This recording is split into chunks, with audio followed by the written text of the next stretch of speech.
il y a une partie des gens qui se sont réappropriés cette histoire et qui en ont fait quelque chose de très intello, très intouchable, alors qu'en fait, à la base, c'était juste: «Viens, on prend la caméra avec les potes dans la rue et on casse les codes. Tout ce qu'on peut pas faire, on va le faire et on verra bien ce que ça donne». Pourquoi je suis devenu acteur? C'est parce que en fait, c'est le hasard des choses, parce que c'était le métier qui me faisait le plus peur dans le cinéma. J'ai fait un peu tous les métiers du cinéma parce que je voulais être réalisateur et donc savoir parler à chaque corps de métier et savoir à quel point je pouvais leur demander des choses pour faire le meilleur film possible et acteur, c'était ce qui me faisait le plus peur parce que quand tu es devant la caméra, tu dois être vulnérable, mis un peu à nu et quand même, on dira ce qu'on veut, c'est quand même l'endroit où on juge le plus les gens et donc ça me faisait vraiment, vraiment peur. Mais j'avais toujours un peu cette petite idée de cette petite voix dans la tête où quand je voyais quelque chose, un acteur, au cinéma, je me disais parfois: «Ah tiens, je pense que je le ferais mieux», mais j'osais pas le dire à moi-même et donc voilà, j'étais terriblement intimidé par ça et surtout quand j'étais aux États-Unis en tant que réalisateur, j'ai rencontré des acteurs qui étaient formidables et j'arrivais pas à bien les diriger. Donc en fait, c'est comme un cheval, si tu lui dis d'aller à droite et qu'il va à gauche, tu sais que c'est toi le problème et donc je me suis un peu formé comme acteur et après ça m'a tellement plu que j'ai posté des photos et des vidéos sur internet dans le cas où un directeur de casting ou un réalisateur ne trouvait pas ce qu'il avait en magasin dans sa tête et c'est là que Stéphane Battu est tombé sur ma vidéo et m'a proposé d'auditionner pour Richard Linklater, un des plus grands cinéastes américains de nos jours, qui est un de mes idoles, qui filme Jean-Luc Godard, un des plus grands cinéastes tout court, qui tourne son premier film à bout de souffle, qui a été un marqueur dans l'histoire du cinéma. Un joli garçon, une jolie fille. Paris, 1959. Une salle de sport, un réalisateur.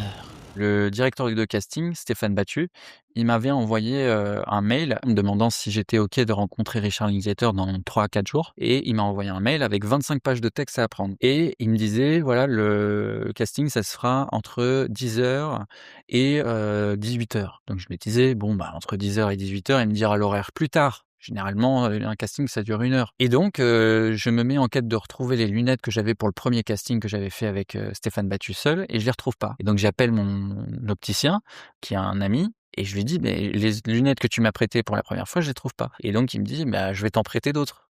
Donc le lundi, quand c'est le jour de l'audition, le matin à 9 heures, on se donne rendez-vous à sa boutique. Sauf que il se trouve qu'il a un problème de plomberie chez lui et donc ça lui met 50 minutes à venir et au bout de 50 minutes, il m'ouvre le magasin et il me dit: «Prends les lunettes que tu veux, celles que tu veux, tu me les ramènes tout à l'heure». Je prends des lunettes, je repasse chez moi, je m'habille en Godard parce qu'il voulait qu'on soit habillés en costume et j'arrive là-bas et là, je sors de l'ascenseur et je vois 15 personnes qui me regardent avec des yeux noirs et qui se disent: «Mais c'est qui ce gars?» et il y a une femme au milieu de tout ça qui dit: «Mais vous êtes en retard!» et donc là, je pense: «Il faut que je réponde en Jean-Luc Godard sinon ça va pas passer». «Oui, je suis en retard, évidemment que je suis en retard, il me fallait les lunettes».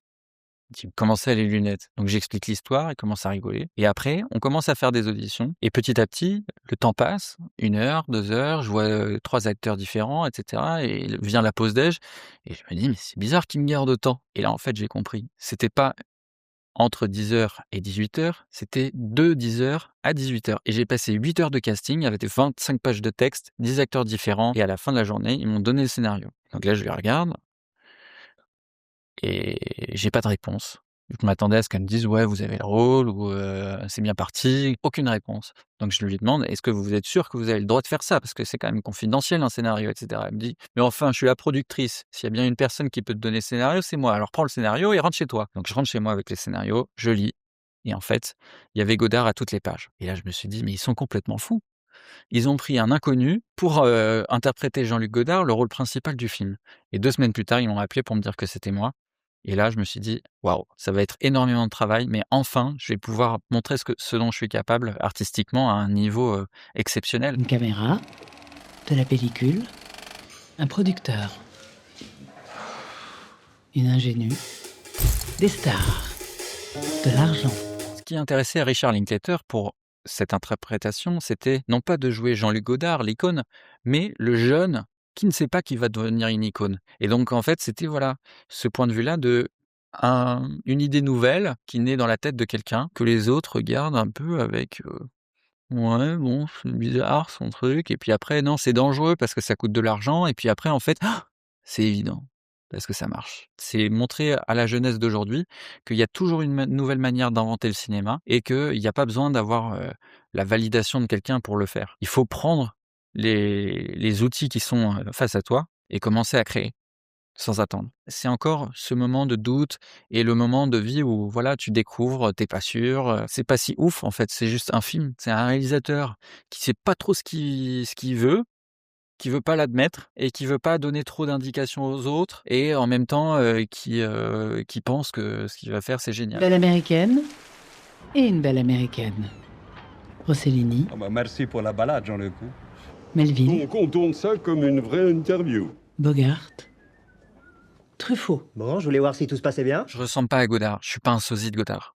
Donc il fallait au moins que j'ai la voix et la gestuelle. Parce que si j'avais pas ça, il y aurait forcément quelqu'un qui serait meilleur pour l'emploi. Et donc il fallait pas faire une caricature parce que je voulais pas qu'on se moque de Godard, de «Ah, il a une voix bizarre, c'est bizarre comment il le fait». Je veux que les gens ils se disent «C'est Godard». Et Godard est bizarre, mais c'est Godard. Et donc il fallait absolument pas faire de caricature, pas grossir les traits. Il fallait que ce soit assez bizarre pour que ce soit intriguant et qu'on ait envie de tendre l'oreille parce qu'en fait Godard il parlait pas très fort. C'était pas facile à faire. Donc j'ai réécouté des interviews et puis je répétais les phrases, je m'enregistrais avec un dictaphone et au début c'était complètement horrible, ça ressemblait à rien. Et puis petit à petit tu chopes une syllabe, un mot, et puis une phrase. Et après, tout un paragraphe. Au bout d'un moment, tu te dis, tu l'as, puis le lendemain, tu réessayes, ça marche plus. Il faut tout recommencer. Et en fait, en apprenant sa voix, j'ai aussi appris sa façon de penser, sa logique. Comment est-ce qu'il va réagir dans toutes les situations? Parce que si jamais il se passait quelque chose d'inattendu, il fallait que je sois prêt à répondre à ça. De l'aventure. Une cascade. Des policiers. Un flipper. Un café. New York Herald Tribune.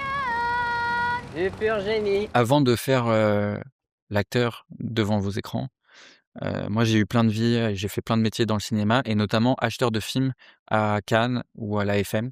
Et donc cette liste des 10 to watch, c'est vraiment un truc qu'on regardait pour se dire: «OK, donc plus tard là, dans les années à venir, c'est quoi les tendances? C'est qui les nouveaux noms, les nouvelles têtes?» Et donc franchement être sélectionné parmi ces 10 to watch, c'est formidable. Et puis j'ai rencontré les autres et tout le monde écoute Vibe, tout le monde a un bon état d'esprit et puis ça se sent qu'ils vont devenir géniaux, même s'ils le sont déjà.